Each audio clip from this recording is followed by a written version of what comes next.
इलम था। सोच, एक जमाने में कितने लोग रहते होंगे यहाँ। वो वहां सुनी किसी की सीढ़ियां चढ़ने की आवाज। अरे हाँ यार, आवाज तो मुझे भी आ रही है। मगर यार कोई नजर नहीं आ रहा। अब तो मुझे भी डर लग रहा है यार। ये आवाज तो बढ़ती ही जा रही है। कहीं ये आवाज हमारी तरफ तो नहीं आ रही। वो देखो कौन है।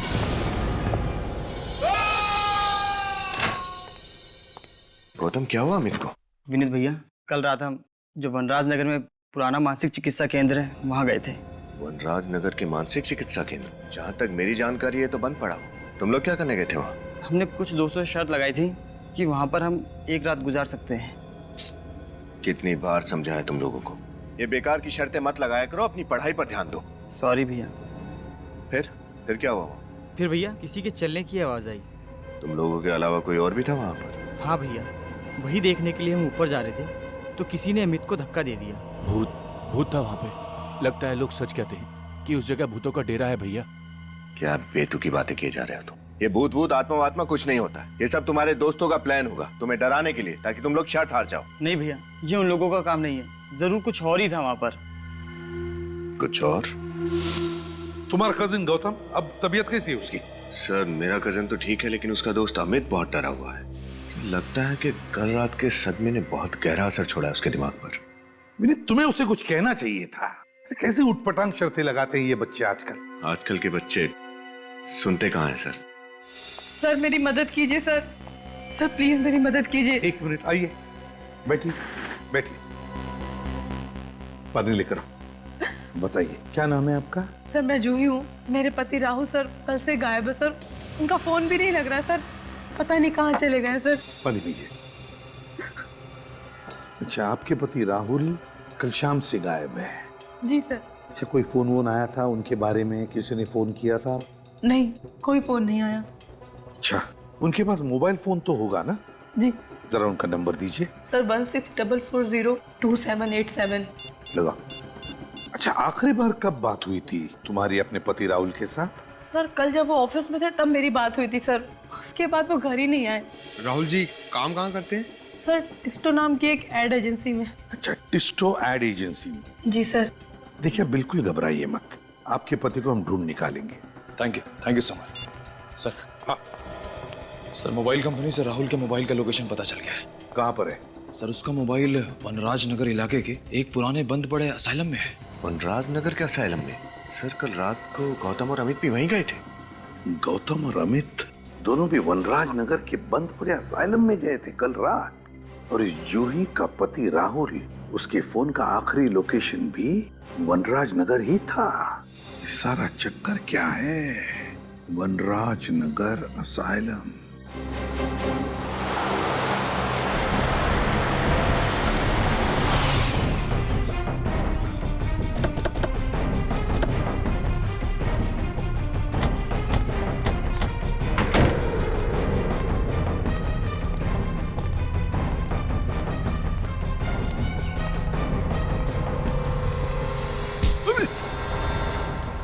कैसी जगह है ये राहुल हमें यहीं पर मिलेगा। उसका फोन आखिरी बार यहीं पे ट्रेस हुआ है, इसी बंद असाइलम में। ढूंढना होगा। फ्रेडी, तुम इस तरफ जाओ। पंकज, इधर मुंह मत देखा करो, जाओ जल्दी। विनीत, इस तरफ जा, मैं उधर जाता हूँ। हाँ, संभल के।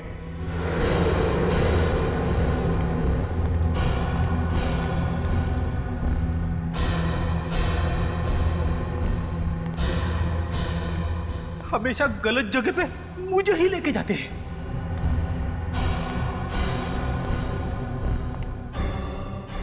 निखिल भी था, उसे भी ले जा सकते थे, मगर नहीं। हॉट सीट पे मुझे ही बैठना पड़ता है। सर जल्दी से आइए सर, यहाँ पे कोई है। क्या कर रहा?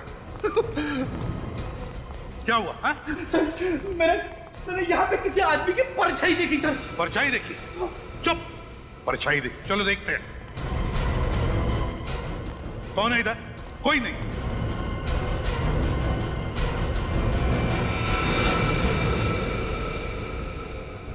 कहीं ये राहुल तो नहीं? फोटो दिखा, उसके पत्नी ने दिया हुआ। क्या ये राहुल ही तो है? सर कितनी बेरहमी से इसकी गर्दन मरोड़ी है। जिसने भी किया है ना, कोई ताकतवर इंसान है। मुझे जो लग रहा है वो अगर मैं बोलूंगा तो चुप रहो। परछाई वाला आदमी वही खूनी है, वही खूनी है।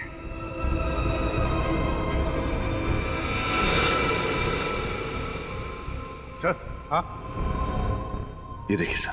ये राहुल का हो सकता है कैमरा। सर अगर राहुल इस कैमरे से शूटिंग कर रहा था तो हो सकता है इस खूनी की रिकॉर्डिंग भी होगी उसमें। चेक करो।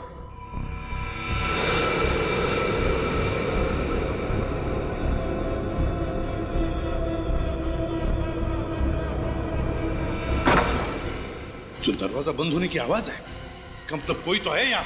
देखते हैं।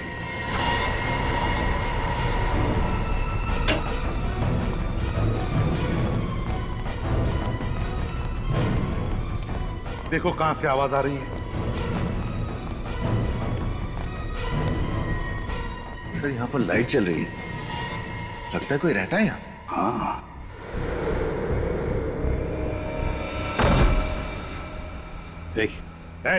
उठो। कौन हो तुम? यहाँ क्या कर रहे हो? मैं यही रहता हूँ। बीवी मर चुकी है, बेटों ने मुझे घर से निकाल दिया। मैं भीख मांगकर अपनी पेट की आग बुझाता हूँ। आपके बेटों ने आपको घर से बाहर निकाल दिया? शर्म आनी चाहिए उन्हें। यहाँ पर एक खून हुआ है। खून? यहाँ इस बिल्डिंग में। क्या तुमने वो खून होते हुए देखा या फिर उसके बारे में कुछ जानते हो? कल मैंने कुछ लोगों का शोर शराबा सुना। शोर शराबा? हाँ, कल कुछ लोग दारू पी के शोर शराबा कर रहे थे। मुझे लगा दारू पी के ये लोग मस्ती कर रहे, इसलिए मैंने ध्यान नहीं दिया। अच्छा, यहाँ पे कोई लड़की आती रहती है? लड़की? वो मरी हुई लड़की, नर्स। नर्स? नर्स है वो? हाँ, वो खून की प्यासी है। वो अपना बदला लेने के लिए चारों तरफ भटकती फिरती है। खून की प्यासी आत्मा। सर, आत्मा। कौन हो सकता है ये ताकतवर इंसान जिसने इतनी बेरहमी से राहुल को मारा है? सर, हाँ, फुटेज रेडी है। देखो।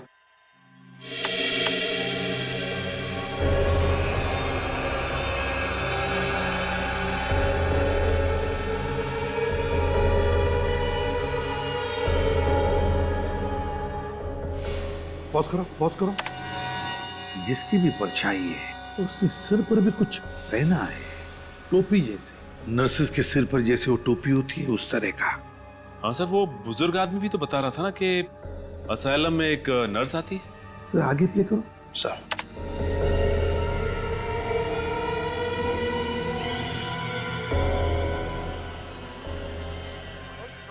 सर राहुल किसी से बात कर रहा है।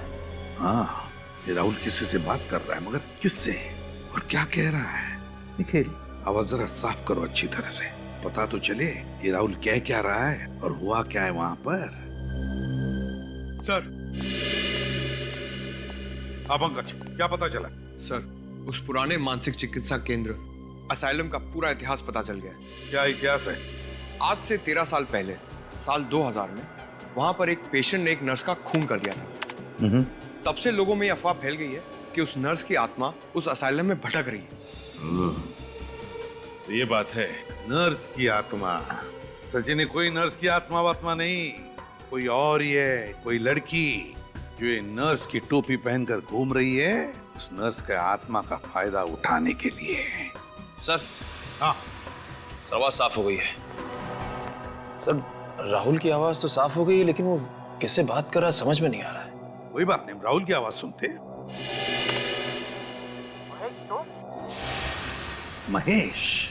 राहुल ने किसी महेश का नाम लिया है, इसका मतलब है राहुल उस महेश के साथ बात कर रहा है इस वीडियो में।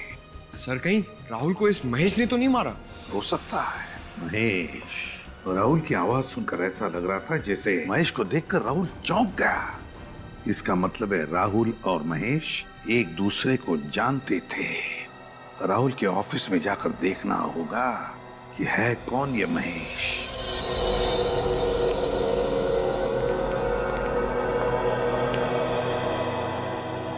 जी कहिए, किससे मिलना है आपको?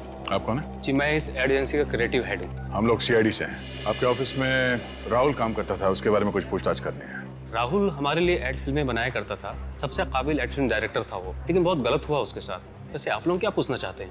देखिए, अक्सर इंसान के दुश्मनों की गिनती उसकी कामयाबी की सीढ़ियों की तरह बढ़ती जाती है। आप हमें ये बताइए कि इस ऑफिस में राहुल का कोई दुश्मन था क्या? कोई ऐसा था जो उसकी कामयाबी से जलता था? जी बिल्कुल नहीं सर। देखिए, हम सभी यहाँ पर एक परिवार की तरह मिलजुल कर काम करते हैं। किसी की किसी से कोई ईर्ष्या या दुश्मनी नहीं है। ये सब कहने की बातें हैं। अक्सर लोगों को अपने करीबी लोग या दोस्तों की कामयाबी से पेट में दर्द तो होता ही है। क्यों? देखिए, मैं आपकी बात से इंकार तो नहीं करता, लेकिन राहुल की किसी के साथ कोई खास दुश्मनी नहीं थी। महेश से? महेश? कौन महेश? कौन महेश? इस एड एजेंसी में महेश नाम का आदमी काम करता है ना? जी नहीं। तो राहुल के मुंह से कभी महेश का नाम सुना? जी कभी नहीं। राहुल का कोई डेस्क तो होगा ना यार? हाँ है। क्या हम देख सकते हैं? जी हाँ, आइए मैं आपको दिखाता हूँ। अच्छा, राहुल को वनराज नगर के पुराने असाइलम में इस एड एजेंसी ने भेजा था? जी नहीं, हमने नहीं भेजा। ये है राहुल का डेस्क। अच्छा, ये बताइए कि पिछले कुछ दिनों से राहुल किसी बात को लेकर परेशान था क्या? जी हाँ, पिछले कुछ महीने से वो काफी छुट्टियां लेने लगा था।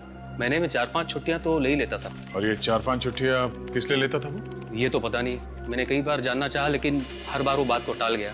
उसने कभी मुझे ठीक ठाक जवाब नहीं दिया। जवाब मिल गया है। ये देखिए सर, राहुल की छुट्टियां लेने का कारण ये रेड ग्रेप्स प्रोडक्शन। राहुल तो इस एड एजेंसी में काम करते करते इसने खुद का प्रोडक्शन हाउस भी खोल लिया। राहुल ने खुद का प्रोडक्शन हाउस खोल लिया और हमें पता तक नहीं। हो सकता है सर ये अपनी ही किसी शूटिंग के सिलसिले में उस मानसिक चिकित्सालय गया, मगर उसने हमें किसी भी बात की भनक तक लगने नहीं थी। भनक लगने देता कैसे? अगर आप लोगों को पता चलता कि राहुल खुद का प्रोडक्शन हाउस खोल के बैठा है तो क्या आपकी एड एजेंसी उसे एड फिल्म बनाने देती? ये बात तो है। जरा देखो कुछ और मिलता है क्या?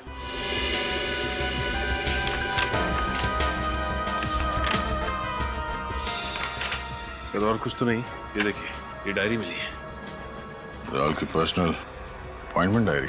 देखते हैं आखिरी बार किससे मिला था ये राहुल। आईओसी।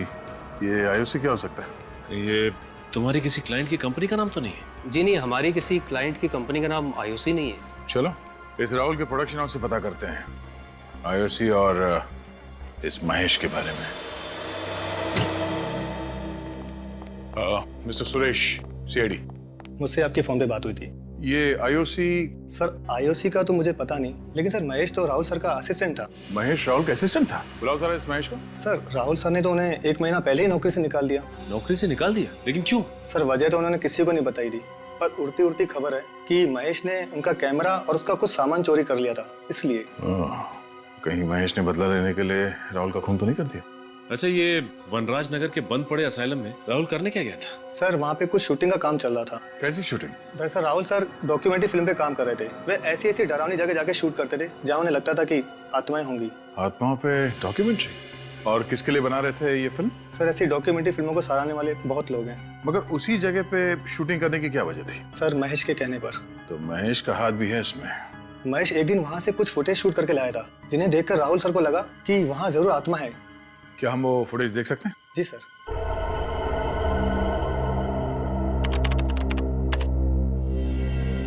सर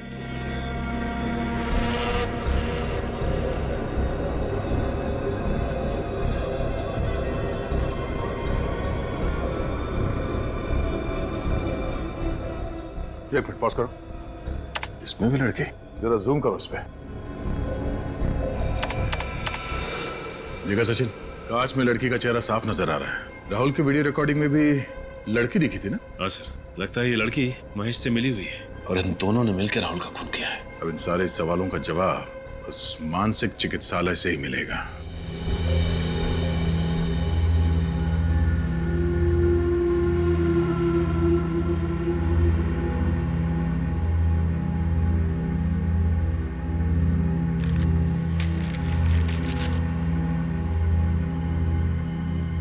वो खूनी यहाँ आएगा जरूर।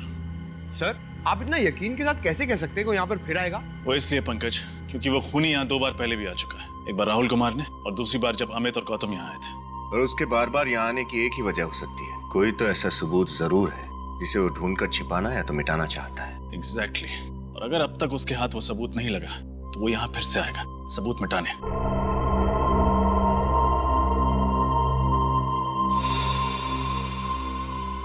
ये देखिए, खून की प्यासी नर्स। अब इसकी प्यास जेल में ही बुझेगी। ये मेन हॉल में गया, चलो। अरे अभी अभी तो इधर थी, कहाँ गई? ये तो उसी आदमी की आवाज है जो यहाँ रहता है। ऊपर चलो। ऊपर।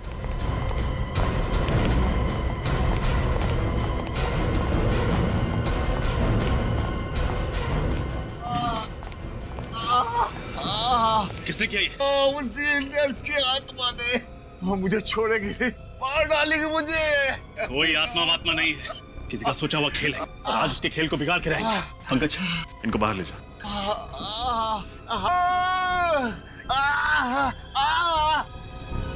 विनीत, इस कमरे की अच्छी तरह तलाशी लो। कोई तो वजह होगी कि वो खूनी इस बुजुर्ग आदमी को मारना चाहता है।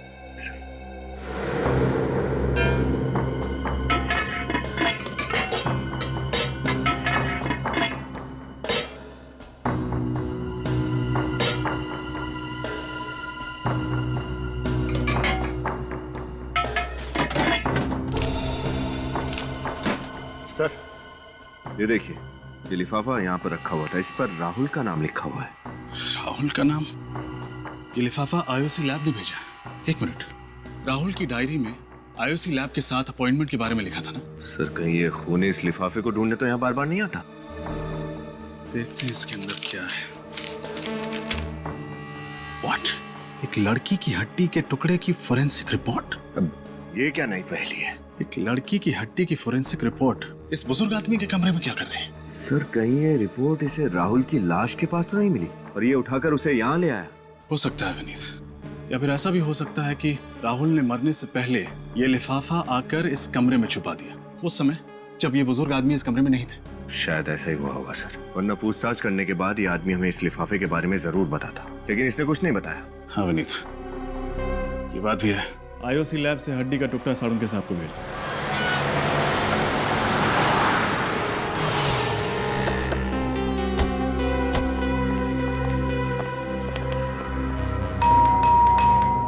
सर, दरवाजा तोड़ दूं?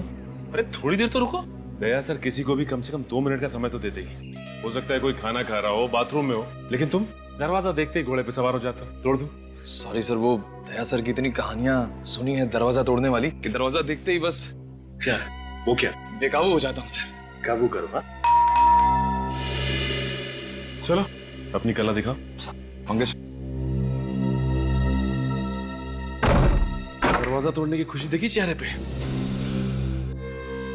घर तो पूरी तरह से खाली है, देखो अच्छी तरह से क्या मिलता है। सर, कहीं राहुल का खून करके महेश 9 तो 11 तो नहीं हो गया? बच के जाएगा कहाँ? इसी घर में कुछ ऐसा सुराग ढूंढ निकालेंगे जो उस तक पहुंचाएगा हमें। एक काम करो, अच्छी तरह से देखो, देखो एक भी कोना बचना नहीं चाहिए।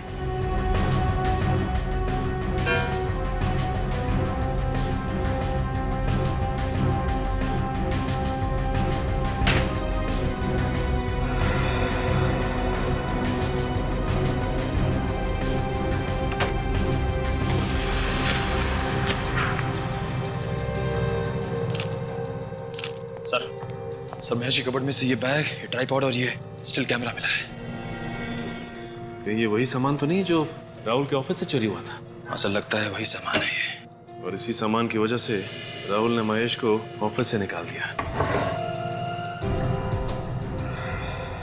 सर, ये देखिए, ये लड़की की फोटो मिली है और पीछे इसका नाम लिखा है, मधुमिता। ओह माय गॉड, ये तो वही लड़की है जिसे हमने असाइलम की फुटेज में देखा था। मतलब सर, राहुल ने जो डॉक्यूमेंट्री की फुटेज शूट की थी पागल खाने में आत्मा वगैरह की, वो सारा फुटेज झूठा था। हाँ सर, मधुमिता और महेश ने दोनों ने मिलकर ये खिचड़ी पकाई है। लगता तो ऐसे ही। मधुमिता का नंबर ट्राई करके देखते हैं। फोन तो बंद आ रहा है, इस महेश का पता लगाना होगा किसी भी हाल में। एक बार ये मधुमिता हाथ लग जाए ना तो महेश तो खुद ब खुद हमारे हाथ लग जाएगा। महेश और मधुमिता, ये महेश और मधुमिता, इन दोनों को जल्दी से जल्दी ढूंढना होगा, मिलने चाहिए ये हमें। और फिर उस लड़की के बारे में क्या पता चला जिसकी हड्डी के टुकड़े की जांच राहुल ने इस आईओसी लैब में से करवाई थी? नहीं सर, अब तक तो कुछ पता नहीं चला। सर, इसी रिपोर्ट को चुराने के लिए वो खूनी शायद असाइलम गया होगा, मगर उसके हाथ नहीं आई। हाँ, उसे क्या पता ये रिपोर्ट हमारे हाथ में है। इस खूनी को ये नहीं मालूम कि सीआईडी वालों के लिए एक तिनकी भर का सुराग भी काफी है उस तक पहुंचने के लिए। सर, इस महेश ने ही राहुल का खून किया होगा, घर पे मिला नहीं और उसका फोन भी बंद आ रहा है। ये राहुल घर पे नहीं मिला और उसका फोन भी बंद आ रहा है, और मधुमिता का भी तो फोन बंद आ रहा है। काम करो, इस राहुल ने जहां जहां पर जाके अपनी डॉक्यूमेंट्री की शूटिंग की है ना, वहां जाओ और पता लगा। देखो देखो कहां पर वो हड्डी का टुकड़ा मिला था उसे। सर ये रहा पहला घर। जी कहिए, आपको किससे मिलना है? हम लोग सीआईडी से आपसे कुछ बात करनी थी। मुझसे? किस बारे में? उस डॉक्यूमेंट्री फिल्म के बारे में जो राहुल आपके घर पे शूट कर रहा था। ओह, उसके बारे में?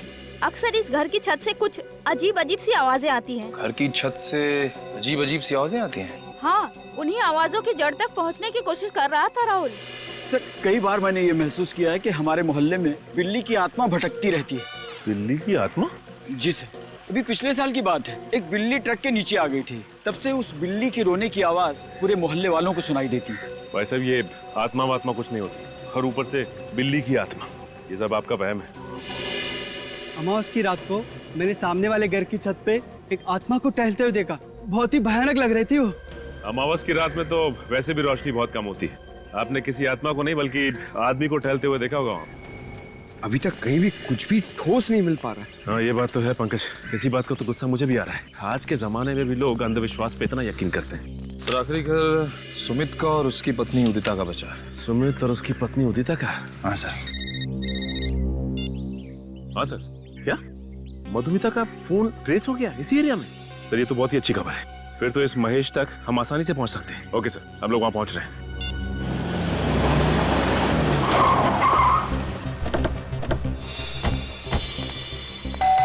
यहीं पे ट्रेस हुआ था मधुमिता का मोबाइल। दरवाजा तो खुला हुआ है। सर चीखने की आवाज। सर कहीं मधुमिता? ओह माय गॉड, ये तो मधुमिता ही है। सर राहुल का खून करने के बाद इस महेश ने मधुमिता को हिरासत में रख दिया। लगता तो ऐसा ही है।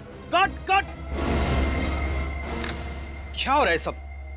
कौन है आप लोग? हाँ, और यहाँ पे क्या कर रहे हैं? अच्छा किया जो आप खुद ही चले आए गिरफ्तार होने के लिए। दो तो खून किए आपने। एक मिनट, यहाँ पे कोई खून नहीं हुआ है, शूटिंग चल रही है। मधुमिता उठो और बताओ इन्हें। मधुमिता। Yes sir. तुम फिर से शॉट में सो गई थी? नो सर, ये लोग एक्टर नहीं है। मुझे तो लगा आपने मुझे बिना बताए सीन में कुछ बदलाव कर दिया सर। बदलाव तो इनकी जिंदगी में अब सीआईडी लाएगी। आप लोग सीआईडी से? जी हाँ, सीआईडी से। सर पर हमने तो कोई कानून नहीं तोड़ा, और यहाँ पर हम परमिशन लेके शूट कर रहे हैं। हमें सब कुछ पता है कि तुमने क्या किया है। सब कुछ? जी हाँ, सब कुछ। ये डॉक्यूमेंट्री शूट करने के बहाने ये जो अंधविश्वास फैला रहे हो ना तुम, सब कुछ मालूम है हमें कि उस पागल खाने में शूटिंग भी तुम्ही ने की थी। मगर सर और हमें ये भी पता है कि राहुल का खून तुमने किया है। तुमने। ये सब झूठ है, सब बकवास है। सब सारी बकवास ब्यूरो में समझ में आ जाएगी।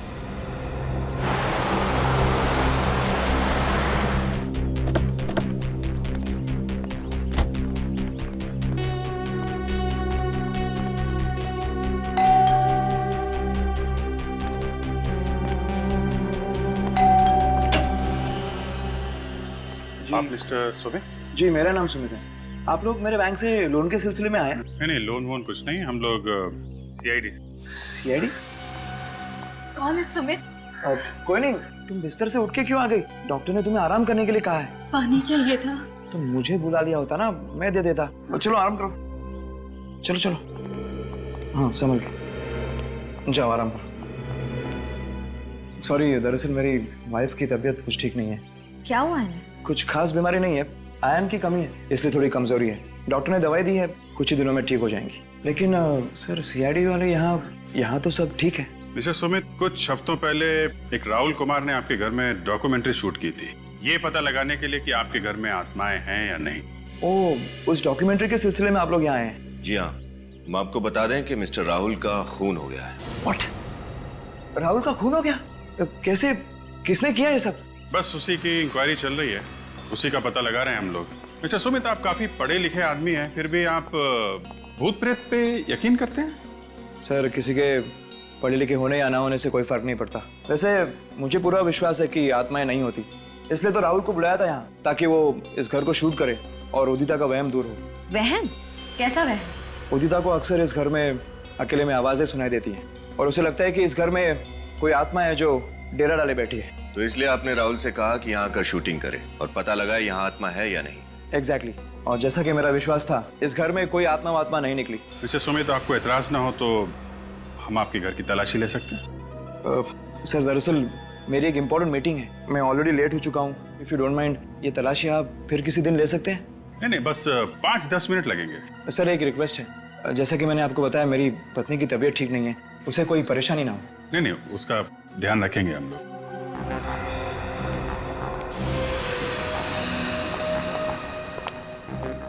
इस फोटो में आपकी वाइफ के अलावा ये नेहा है सर। नेहा?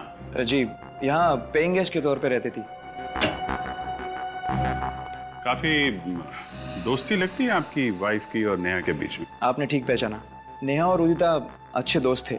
इनफैक्ट सितंबर 2012 में जब नेहा मुंबई में हमारे यहाँ रहने आई, उसके बाद नेहा और उदिता में दोस्ती और गहरी हो गई।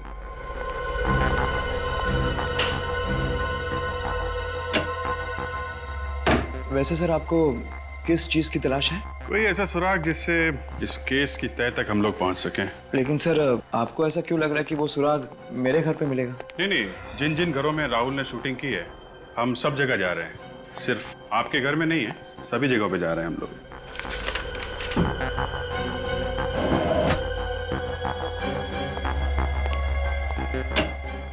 ये आपके घर में तहखाना? जी सर, लेकिन वहाँ कोई खास सामान नहीं है, पुराना फर्नीचर वगैरह। मैं देखना चाहूंगा।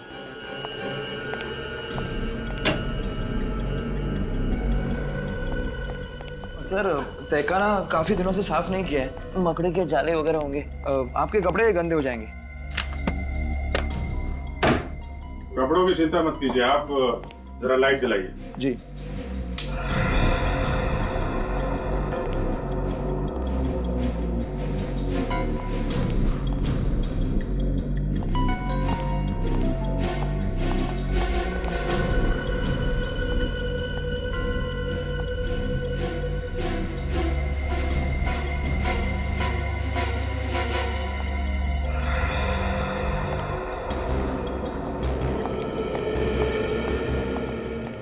सर, पूरे घर की अच्छी तरह से तलाशी ली है, कोई खास सुराग मिला नहीं। मैंने कहा था ना सर, आपकी मतलब कि कोई चीज़ यहाँ नहीं मिलेगी। ठीक है सुमित जी, अभी तो हम लोग जा रहे हैं, लेकिन जरूरत पड़ी तो आपको दोबारा परेशान करेंगे। सर, आप बेवजह हम पर शक कर रहे हैं। हमने राहुल का खून नहीं किया। हर खूनी यही कहता है कि उसने खून नहीं किया। राहुल का कैमरा तुमने चुराया, उसका बाकी का सामान भी तुमने ही चुराया है ना? चुराया नहीं था सर, बिना कहे कुछ समय के लिए इस्तेमाल किया था। ये डॉक्यूमेंट्री फिल्म शूट करनी थी। और इसलिए राहुल ने तुम्हें नौकरी से निकाल दिया और तुमने उसकी जान ले ली। आप क्या कह रहे हैं? इतनी छोटी सी वजह के लिए मैं उसकी जान क्यों लूंगा? ओहो, नौकरी से निकाल दिया वो तुम्हें छोटी सी वजह लगती है, हैं? ये तो बहुत बड़ी वजह है, समझे? हमारे लिए तो ये बहुत बड़ी वजह है। अब तुम मधुमिता, तुम्हारा क्या कहना है? सर मुझे इस सब में क्यों फंसाया जा रहा है सर? कोई फंसा नहीं रहा है तुम्हें यहाँ पर, समझे? सर देखिए, मैं तो सिर्फ एक एक्ट्रेस हूँ, मुझे जो भी किरदार मिलता है मैं बस पूरी ईमानदारी से उसे निभाती हूँ सर। हाँ, ये तो बड़ी ईमानदारी से अपना किरदार निभाती है। इतनी ईमानदारी से कि इसे पता ही नहीं चलता वो कौन सा किरदार निभा रही है और किस लिए, है ना? जानते हो इस लिफाफे में क्या है? नहीं, क्या है? इस लिफाफे में उस लड़की की हड्डी की डीएनए रिपोर्ट है जो राहुल ने लैब में भेजी थी। हड्डी की डीएनए रिपोर्ट? हाँ, हड्डी की। तो बताओ, राहुल के अलावा और किसकी जान ली है तुमने? वो लड़की कौन थी जिसे मारा तुमने? मैंने किसी की जान नहीं ली। आप मेरा यकीन क्यों नहीं करते? तो फिर वनराज नगर क्यों गए थे? असाइलम में राहुल के पीछे पीछे, हाँ? उसे डराने के लिए। पर वो सब मजाक था, सिर्फ मजाक। हाँ, मैं राहुल से बदला लेना चाहता था, लेकिन उसे डरा कर, उसे मारकर नहीं। अच्छा। और डराने के लिए तुम मधुमिता को लेकर गए थे ना, नर्स की आत्मा बनाकर, है ना? नर्स की आत्मा? हाँ, नर्स की आत्मा। बिल्कुल नहीं सर, महेश के साथ इससे पहले मैंने सिर्फ एक ही बार शूटिंग की थी और उसमें मैं नर्स नहीं बनी थी सर। हाँ सर, वहाँ मैं अकेले ही गया था, मेरे साथ कोई नहीं था। अकेले गया था? मतलब कि वो परछाई नहीं थी, वो आत्मा असली थी सर। पंकज, अगर तुम अकेले गए थे तो फिर तुम कहाँ थे 25 फरवरी की रात को? बताओ। मैं अपनी सहेली की शादी में गई थी सर, आप चाहे तो निशा से पूछ सकते हैं। वो तो हम पूछ ही लेंगे, पूरी पूछताछ करेंगे हम तुम दोनों के बारे में। फिलहाल तो तुम्हें जाने दे रहा हूं मैं, लेकिन एक बात याद रखना, अगर जरूरत पड़े तो तुम दोनों को फिर से आना पड़ेगा यहाँ पर, समझे? जा सकते हो। Thank you sir.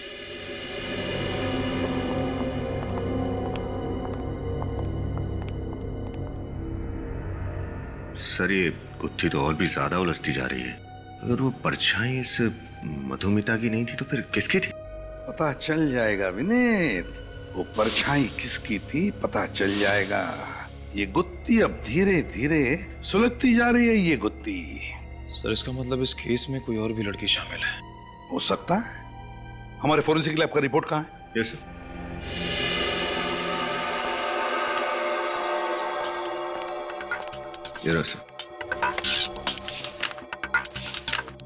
ये देखो साळुंखे का रिपोर्ट। हड्डी पर जिंक ऑक्साइड के ट्रेसेस मिले थे। जिंक ऑक्साइड तो रैट पॉइजन में, चूहे मारने की दवाओं में इस्तेमाल किया जाता है। जरा याद करके बताओ, जब तुम लोग उन 4 घरों में पूछताछ करने के लिए गए थे जहां पर राहुल ने अपनी डॉक्यूमेंट्री की शूटिंग की थी, तो वहां पर तुम्हें कोई रैट पॉइजन दिखा? जरा याद करो अच्छी तरह से। चूहे मारने की दवाई याद है सर। ये सुमित और उदिता के घर के तहखाने में मैंने एक चूहेदानी देखी थी। चूहेदानी थी सुमित और उदिता के घर में? अगर चूहादानी है तो चूहे मारने की दवाई भी होगी। ये सुमित और उदिता जरूर कुछ न कुछ छुपा रहे हैं हमसे। सुमित और उदिता के इंटरव्यू में एक बात गौर करने वाली है सचिन। वो कैसे? जैसे उदिता ने नेहा का नाम लिया, सुमित परेशान हो गया। सर लगा तो मुझे भी ऐसा ही था, लेकिन ये नेहा तो उदिता की सहेली है ना, उसके घर पे रहने के लिए गई थी, तो फिर सुमित उसे लेके परेशान क्यों होगा? कुछ तो है सचिन जो ठीक नहीं है। ये नेहा इनके घर रहने आई थी और फिर अचानक गायब हो गई। हाँ सर, कुछ तो ऐसा है जो अब तक हमें पता नहीं चला है। उदिता ने अपने इंटरव्यू में भी ये नेहा कहाँ रहती है बताया था ना? इस सीपी कॉलोनी पुणे। पुणे। अब वहाँ नेहा के घर चलकर पता चलेगा कि माजरा क्या है। हाँ हाँ आ रही हूँ।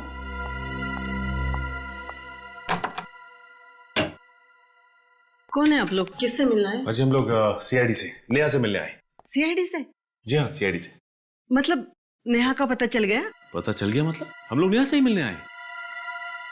मुझे लगा आपको मेरे बच्चे मिल गए। कहाँ है नेहा? पता नहीं, 1 महीना हो गया लापता। ना कोई फोन ना कोई खबर। भगवान जाने मेरी बेटी किस हाल में होगी। आप बिल्कुल फिक्र मत कीजिए, आपकी बेटी नेहा को हम लोग ढूंढ निकालेंगे। अच्छा ये बताइए कि किसी ने फोन किया था आपको? हो सकता है आपकी बेटी को किसी ने अगवा किया। कोई फोन आया था? नहीं बेटा, मैं तो विधवा हूँ। किसी तरह नेहा को पढ़ाया लिखाया, इस काबिल बनाया कि वो अपने पैरों पर खड़े हो जाए। अगर किसी अगवा करने वाले का फोन भी आता ना, तो उनको देने के लिए मेरे पास पैसा है ही कहाँ। माँ जी कहीं ऐसा तो नहीं कि नेहा अपनी मर्जी से घर छोड़ के चली गई हो? अरे कैसी बातें कर रहे हैं आप? दुनिया की ऐसी कौन सी बेटी होगी जो अपनी माँ को इस तरह छोड़ के जाएगी, वो भी बिना बताए। माँ जी अगर आपको एतराज ना हो तो हम नेहा के कमरे की तलाशी ले सकते हैं। शायद उसके कमरे से ऐसा कुछ मिल जाए जो हमें नेहा तक पहुंचा दे। जी। पंकज, कमरे की तलाशी। कहाँ है उनका रूम? भाई तरफ। अच्छा माँ जी ये बताइए कि नेहा से आपने आखिरी बार कब बात की थी? 19 जनवरी को, जिस दिन नेहा वापस आने वाली थी। सुबह उसका फोन भी आया था, कह रही थी 12 बजे की बस से आएगी, लेकिन वो आई नहीं। आपको क्या लगता है नेहा किसी बात को लेके परेशान थी, चिंतित थी? नेहा ने खुद तो अपनी परेशानी के बारे में कभी नहीं बताया, लेकिन माँ हूँ उसकी तो। आपको क्या लगता है किस बात को लेके नेहा परेशान थी? क्या वजह थी उसकी परेशानी की? बेटा नेहा बड़े बड़े सपने लेकर मुंबई शहर गई थी। उसमें कुछ बन दिखाने का हौसला था, इसलिए जब उसने कहा कि वो हमेशा हमेशा के लिए वापस आ रही है, तभी मैं समझ गई थी कि जरूर कुछ हुआ है जिसकी वजह से मेरी बेटी की सोच अचानक इस तरह बदल जाएगी।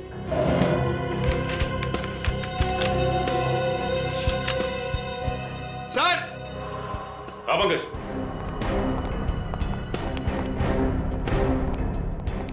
सर यहाँ गौर कीजिए, सुमित ने नेहा के लिए एक बर्थडे कार्ड भेजा था। To my beloved Neha, happy birthday 16 July from Sumit.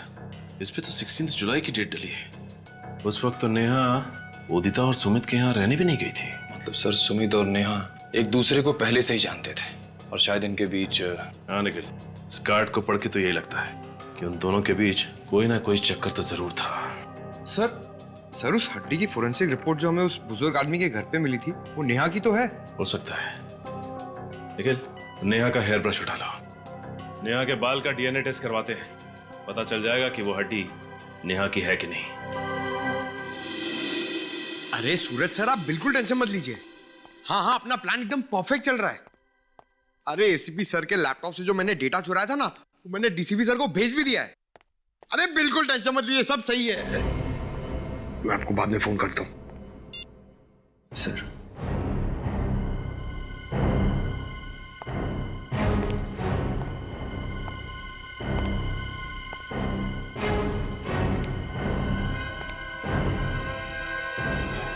तुम एक सीआईडी ऑफिसर हो, एक सीआईडी ऑफिसर, समझे? और सीआईडी ऑफिसर वही काम करता है जो अपने देश के या फिर समाज के हित में होता है। सर मैं समाज के लिए सोचता हूं सर। बस, या अपने आप से कहो या फिर उनसे कहो जिनके लिए तुम ये सब कर रहे हो। पूछो अपने से कि क्या तुम वही काम कर रहे हो जो अपने देश के हित में है, या फिर इसके पीछे कोई और साजिश है? सर, हाँ। सर नेहा के बाल की डीएनए रिपोर्ट आ गई सर। क्या पता चला? सर नेहा के बाल का डीएनए और वो हड्डी जो राहुल ने भेजी थी उसका डीएनए दोनों मैच हो गए सर। दोनों मैच हो गए? मतलब नेहा का खून हो चुका है। और जो सुमित के ऑफिस से पता चला है कि सुमित अक्सर काम के सिलसिले में पुणे जाया करता था और शायद वहीं पे उसकी नेहा के साथ दोस्ती और गहरी हो गई। तो फिर हुआ ये होगा कि नेहा पीछे पड़ी होगी सुमित के, मुझसे शादी करो, मुझसे शादी करो, और फिर उससे छुटकारा पाने के लिए सुमित ने नेहा को खत्म कर दिया। सुमित, इस सुमित के नाटक से पर्दा हटाने का वक्त आ गया है।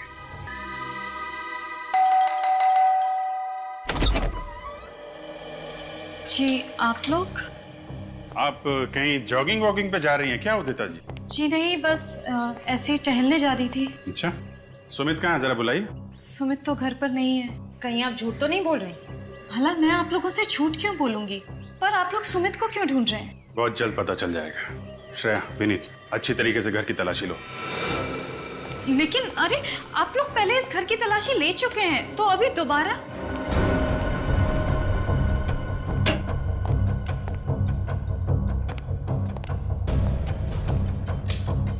क्योंकि इस बार हमें यकीन है कि हमें वो सबूत मिल जाएगा जिससे हम साबित कर सकें कि आपके पति सुमित जी एक खूनी है। क्या? सुमित और खूनी? ये सब आप क्या कह रहे हैं? आपको याद है नेहा गायब हो चुकी है? हाँ मुझे पता है, मगर सुमित का इन चीजों से क्या लेना देना है?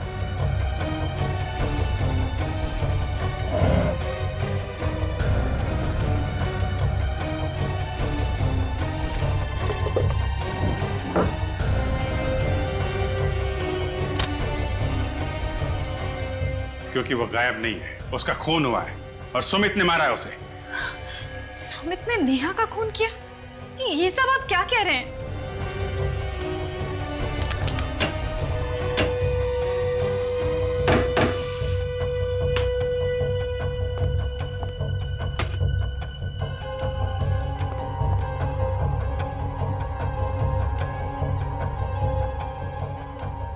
मेरे पति किसी का खून नहीं कर सकते। सर!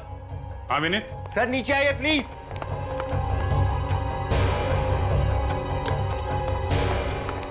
हाँ विनीत? सर, ये देखिए सर।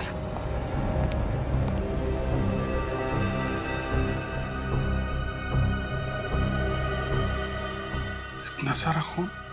सर लगता है कि नेहा की लाश के टुकड़ों को यहीं पर रखा गया होगा। ये सब क्या है?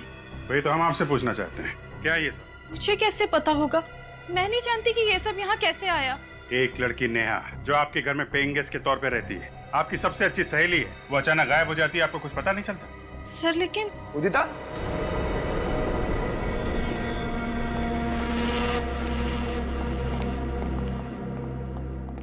उदिता, अरे आइए आइए सुमित जी, आपका इंतजार कर रहे थे हम लोग। आप लोग फिर से? बस आखिरी बार आपके घर पे, इसके बाद तो जेल में ही मुलाकात होगी आपसे। जेल में? ये क्या कह रहे हैं आप? सच कह रहे हैं, नेहा का बेदर्दी से खून कर दिया और आप भोले बन रहे हो। क्या? नेहा का खून हो गया? ये क्या कह रहे हैं आप? मैं क्यों उसे मारूंगा? वो तो मेरी अच्छी दोस्त थी। दोस्ती पे जब प्यार का रंग चढ़ता है ना, तो जिंदगी में तूफान आ जाता है। देखिए, जैसा आप सोच रहे हैं वैसा कुछ भी नहीं है। मिस्टर सुमित, तुमने जो नेहा को प्यार भरा ग्रीटिंग भेजा था, वो हमारे हाथ लग चुका है। सुमित क्या बोल रहे हैं? कौन से ग्रीटिंग कार्ड की बात कर रहे हैं ये लोग? उदिता, इन पर विश्वास मत करो, ये लोग झूठ बोल रहे हैं।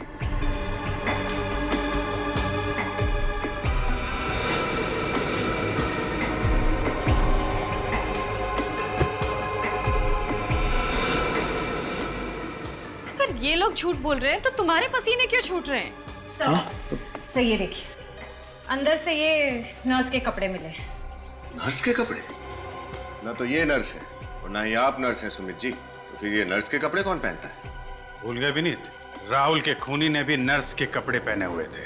सर और तो और ये मार्शल आर्ट्स के कपड़े भी मिले, ब्लैक बेल्ट के साथ। ओह, तो आप मार्शल आर्ट भी जानते हैं? नहीं सर, मैं मार्शल आर्ट नहीं जानता, वो तो उदिता जानती है।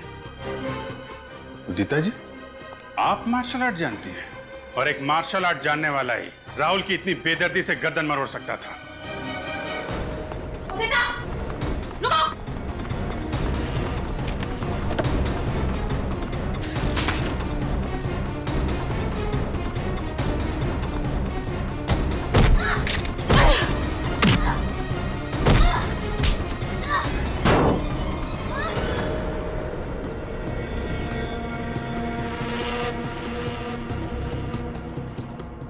खेल कूद का टाइम खत्म हो गया। क्यों, क्या ये सब? नेहा और मैं बहुत अच्छे दोस्त थे, इसलिए नेहा जब पुणे से मुंबई आई तो मैंने उसे अपने घर पे रहने दिया और बदले में उसने क्या दिया? उससे मेरा पति छीन लिया। लाश कहाँ है नेहा की? पीछे गार्डन में दफनाई हुई है। मुझे ऐसा लगता है कि इस घर में जो आवाजें हैं वो नेहा की आत्मा की है। आत्मा की नहीं, तुम्हारे अंतरात्मा की आवाज है। तुम्हारा गिल्ट, आत्मग्लानि तुम्हें तब तक परेशान करते रहेंगे जब तक तुम्हारे किए की सजा तुम्हें नहीं मिल जाती। शायद फांसी होगी तुम्हें।